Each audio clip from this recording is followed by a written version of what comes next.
Matapos nga po mga idol na maipanalo ng Team USA ang kanilang huling game laban sa Germany, nananatili nga po silang undefeated sa pagkakaroon nila dito ng 5-0 na record. At ang maganda pa dyan, magkakaroon sila ng 5 araw na pahinga bago sumabak sa unang game sa Paris Olympics laban sa team ng Serbia. Ang kaso, bago pa man mag-umpisa ang laban, meron na nga silang naharap ngayon na mabigat na problema matapos maibalita ni Brian Windhorst ng ESPN.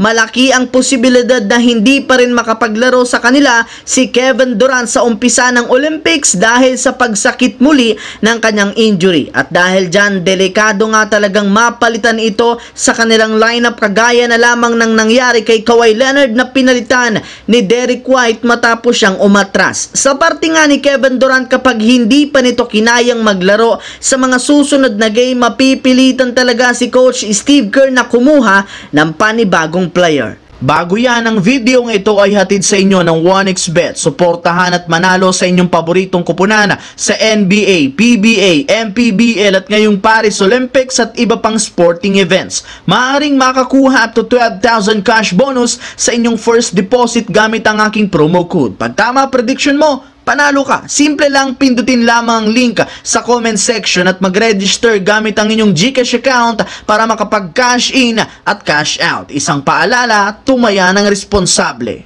Samantala, 2 beses na magkasunod iniligtas ni LeBron James ang USA sa posibleng pagkatalo kontra sa South Sudan at team naman ng Germany. Kaya hindi naiwasan o napigilan pa ng kanyang teammate na purihin siya sa kanyang mga nagawang performance at isa dyan, si Stephen Curry na nagsabi na totoo nga talaga ang mga sinasabi noon kay LeBron na minumotivate nito ang kanyang mga kakampi para maging maganda ang kanilang laro. Yes mga idol, isa talaga itong team player since bukod sa ginagawa nito ang kanyang trabaho, gumagawa rin naman ito ng paraan para matulungan ang kanyang mga teammates sa kabila ng kanilang pag-struggle. Yes mga idol, kahit man nagkakamali ang ilang mga players ng USA sa kanilang mga plays, sinasabihan niya nga ang mga ito na mag-focus na lamang at huwag intindihin ang kanilang pagkakamali. Kaya mismong si Stephen Curry na ang nagsabi na ito nga daw talaga ang kanyang pinakagustong ugali ni LeBron